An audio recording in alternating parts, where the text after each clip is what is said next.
Assalamualaikum, selamat sejahtera dan hai semua, nama saya Fatin Zoe Cincau dalam sorotan berita minggu. Apa khabar anda semua? Baiklah, sebelum saya kupaskan berita pada minggu ini, saya nak jawab satu komen dari video pada minggu lalu. Saya pilih dari Jam Papaya. Dia tulis, dari Mesej ke Digi ke U-Mobile ke Celcom, lag kat area kampung. Kenapalah laju kat Pekan Bandar je? Lain, pencawang kampung sebelah laju je internet. Kampung aku pencawang pun tak ada, 1 bar 2 bar 4G jatuh H+. Bilalah Malaysia ni nak pasang pencawang kawasan pendalaman? Hai awak, saya tahu memang ada kawasan yang tak ada rangkaian internet. Satu cara yang saya boleh cadangkan kepada awak untuk selesaikan masalah ini ialah dengan membuat aduan. Boleh buat aduan kepada syarikat telekomunikasi melalui media sosial mereka atau laman web rasmi mereka. Di laman web aduan SKMM di aduan.skmm.gov.my dan melalui laman web jendela.my. Semoga dengan banyak aduan dan permintaan, kualiti liputan akan diperbaiki dengan cepat. Mungkin nanti ada pencawang baru yang akan dipasang. Baiklah, antara berita yang akan dikupaskan dalam video kali ini, berapa banyak kuota internet Unified Broadband Lite dinaikkan? Kenapa SKMM denda 4 syarikat telekomunikasi? Apa punca gangguan servis Astro baru-baru ini? Dan banyak lagi berita lain yang akan diketengahkan. Axiata kini mengumumkan bahawa mereka telah melanjutkan tempoh sah akaun kredit kepada 3 tahun dari tarikh kredit diberikan dan ia dilakukan secara automatik. Tempoh sah kredit 3 tahun ini diberikan hanya untuk pelanggan yang mempunyai akaun kredit sah yang dikreditkan sebelum 30 Jun 2021. Tapi tempoh lanjutan ini hanya sah digunakan untuk tempahan dalam talian yang dibuat melalui portal Axiata.com atau aplikasi Axiata Super App. Lanjutan ini dilihat sebagai memberi ruang kepada pelanggan yang masih tidak dapat menggunakan khidmat penerbangan akibat sekatan perjalanan Perintah Kawalan Pergerakan di Malaysia. Ia juga mengelakkan aliran wang tunai keluar daripada Axiata jika pelanggan mahu menuntut pemulangan wang tunai daripada kredit yang akan tamat tempoh sah. Anda ada kredit dalam akaun Axiata? Jika ada, anda tak perlu risau dah sebab masih boleh pakai dalam tempoh yang panjang. Cuma belum tahu lagi bila agaknya kita semua ni boleh naik kapal terbang untuk rentas negeri semula. Seorang pria kesini menawarkan kelas dalam talian untuk berkongsi kemahiran, pengalaman dan pengetahuan kepada generasi muda berkaitan seni reka dengan yuran serendah RM1 sahaja. Beliau merupakan Zainal Abidin Abdul Rahman, bekas pensyarah reka bentuk di Universiti Lim Kok Wing. Beliau mengambil pendekatan itu untuk menawarkan bantuan dan bimbingan kepada pelajar seni reka peringkat diploma, ijazah, master dan PhD. Perkara ini diwawarkan melalui Twitternya pada awal bulan ini. Bimbingan tersebut adalah untuk bantu mereka menyelesaikan tugasan projek kelas serta projek tahun akhir dan tesis. Beliau berkata keberkesanan mana-mana projek kebentuk adalah melalui pelajaran fizikal. Dari situ, pengajar dapat melihat kemajuan pelajar dan memberikan maklum balas segera. Sehingga kini, seramai 45 pelajar telah menunjukkan minat untuk menyertai kelasnya itu. 8 dari mereka, termasuk beberapa pelajar master, telah mengadakan sesi dalam talian bersamanya. Jadi, jika anda ataupun rakan-rakan anda memerlukan idea untuk seni reka, bolehlah hubungi beliau untuk dapatkan maklum balas. Tapi, anda setuju tak? Pelajaran fizikal lebih berkesan daripada pelajaran maya? Saya rasa ya, dan pembelajaran secara maya macam cepat membosankan.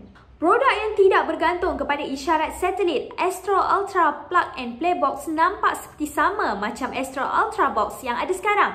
Bezanya adalah ia perlukan sambungan internet sahaja untuk ditonton. Sebanyak 6 jenis pilihan langganan boleh dipilih pada harga serendah RM49.06. Pilihan-pilihan yang ada ialah Starter Pack RM49.06, Value Pack RM64, Super Pack Lite Sport RM92, Super Pack Lite Movie RM96, Super Pack RM120.80, Super Pack Plus RM146.40. Tapi harus diingatkan yang senarai harga tersebut adalah harga promosi untuk 24 bulan pertama. Selepas kontrak anda tamat, langganan bulanan akan menokok naik 20% daripada harga tersebut. Sekiranya anda pelanggan sedia ada dengan langganan melebihi RM100, yuran pengaktifan ini akan dimasukkan kepada anda. Untuk guna servis ini, syaratnya adalah anda mesti miliki capaian internet sekurang-kurangnya 30 MB per second. Jika sebelum ini hujan akan ganggu siaran Astro, lepas ni anda rasa masalah internet akan ganggu tak siaran Astro? Realme baru-baru ini ada melancarkan Realme GT Explorer Master Edition dan Realme GT Master Edition di China. Kedua-dua model telefon pintar ini mendapat sentuhan Naoto Fukasawa, pereka industri terkenal dari Jepun. Kali ini ia menampilkan rupa beg bagasi dilapisi kulit vegan dengan beberapa pilihan warna. Menurut Realme, mereka akan menggunakan siri GT sebagai barisan peranti flagship selepas ini. Kedua-dua telefon pintar Master Edition ini juga dilaporkan akan dijual di pasaran antarabangsa kelak. Di China, telefon pintar ini dijual mulai $29 Julai.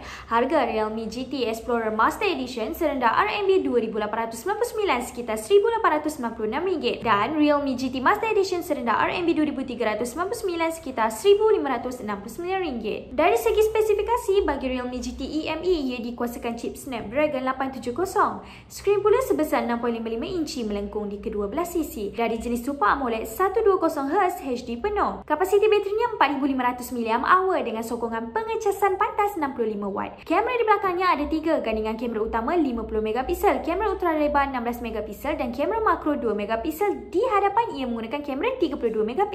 Untuk Realme GT Master Edition pula, ia menggunakan chip Snapdragon 778 5G, RAM sehingga 8GB dan storan dalaman sehingga 256GB. Bateri pula 4,300 mAh dengan kuasa mengecas hingga 65W. Skrin juga kecil sedikit dan rata, seluas 6.43 inci Super AMOLED 120Hz HD penuh. Ia dilengkapi kamera utama 64MP, kamera ultralebar 8MP dan kamera makro 2MP.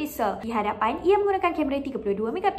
Bagi saya, model ini menarik dari segi rekaan dan warna yang disediakan. Anda rasa kenapa mereka tak sertakan kuasa Snapdragon 888 macam Realme GT dalam model eksklusif ni? Dari laman produk Unified Broadband Lite, TM menawarkan pelan jalur lebar tetap Broadband Lite RM38 sebulan berkelajuan muat turun 1MB per second dan muat naik 384KB per second dengan kuota kini dinaikkan kepada had 50GB. Seperti biasa, ia datang bersama router wireless percuma dan kontrak 12 bulan tetapi tiada minit panggilan disertakan. Kelajuan akan disekat kepada 128KB per second apabila mencecah kuota bulanan 50GB. TM turut memberikan contoh bahawa dengan 50GB ia boleh digunakan untuk melayari internet selama 2000 jam, menonton video selama 200 jam dan menggunakan Facebook selama 2500 jam tidak termasuk video. Memandangkan ia bukanlah pelan tanpa had, FAQ ada menasihatkan pengguna supaya mematikan modem mereka apabila tidak menggunakan internet. Jika mahu membuat banyak panggilan, pelanggan boleh tambah pelan panggilan RM10 yang memberikan panggilan tempatan tanpa had. Pelan ini hanya ditawarkan di lokasi yang tidak memiliki rangkaian fiber. Kepada pelanggan yang mahukan kelajuan lebih pantas dan kuota tanpa had, pelan Unified Lite ditawarkan pada harga RM89 sebulan.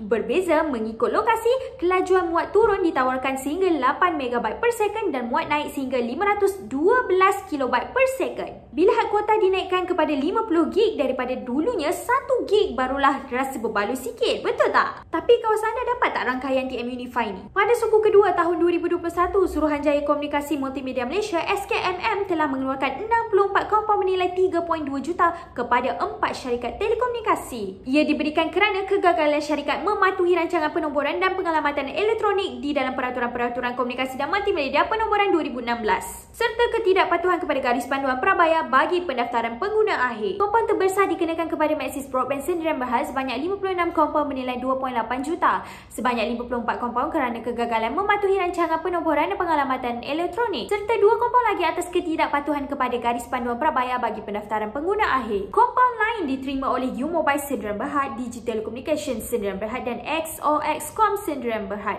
masing-masing kerana ketidakpatuhan kepada garis panduan Prabaya bagi pendaftaran pengguna akhir. SKMM memandang serius terhadap masalah yang dilakukan dan meminta agar syarikat lebih tegas terhadap ejen-ejen mereka dalam mematuhi garis panduan yang ditetapkan. Sekiranya anda rasa anda tertipu dengan tawaran telco anda, lebih baik anda membuat aduan. Hak pelanggan memang sepatutnya diutamakan, betul tak? Miasat 3 adalah salah satu kumpulan satelit milik Miasat Satelit Sistem sendirian berhad. Salah satu tugasnya ialah untuk pancarkan kandungan astro kepada piring satelit di rumah anda dan jika anda perasan tentang gangguan servis beberapa minggu lalu, ia adalah disebabkan satelit ini tidak berada di kedudukan sepatutnya. Sungguh pun pihak Astro sudah memulihkan semula servis anda dengan memindahkan tanggungjawab itu kepada satelit lain. Masalah asalnya tetap ada kerana ia dikesan terus hanyut hari demi hari. Pengeluar satelit itu, Boeing Satellite System BSS, sedang mengenal pasti apakah punca masalah itu. Sebenarnya, Miasat 3 sudah pun sampai ke akhir hayatnya. Ia dilancarkan masuk ke orbit dalam tahun 2006 dan dijadualkan digantikan dengan Miasat 3D yang baru pada tahun ini. Namun pelancarannya ditunda atas sebab-sebab yang tidak dikongsikan. Satelit Miasat 3D yang akan dilancarkan nanti memiliki keupayaan yang lebih baik. Ia katanya boleh mengangkut isyarat video 8K dan sambungan internet sehingga 100MB per second. Tapi dalam kes ini, anda rasa apakah punca sebenarnya masalah gangguan servis ini boleh berlaku? Sekarang ada macam-macam bantuan sedang disalurkan pihak kerajaan bagi meringankan impak COVID-19 ke atas ekonomi rakyat. Contohnya untuk moratorium bank di bawah inisiatif pemulih. Ada keadaan yang memerlukan kita memuat naik dokumen-dokumen tertentu secara dalam talian. Misalnya salinan kad pengenalan. Tapi bagaimana caranya untuk mengelakkannya daripada disalahguna? Untuk salinan fizikal, kita biasanya letak palang ataupun tera air bagi menyatakan tujuan salinan tersebut dihasilkan. Oleh itu, bagi memudahkan individu, kita boleh letakkan tera air pada salinan dokumen digital dengan hanya menggunakan telefon. Anda boleh ketahui caranya melalui artikel cara letak palang pada salinan kad pengenalan guna telefon di portal Soya Cincau BM. Baiklah, itu sahaja perkongsian saya untuk video kali ini. Sekiranya anda mempunyai komen ataupun persoalan, anda boleh nyatakan di bawah. Jika anda sukakan video ini, sila tekan like dan subscribe saluran YouTube Soya Cincau BM. Ikuti kami juga di Facebook, Twitter dan Instagram. Saya Fatin Soya Cincau. Kita jumpa lagi pada video yang akan datang. Bye!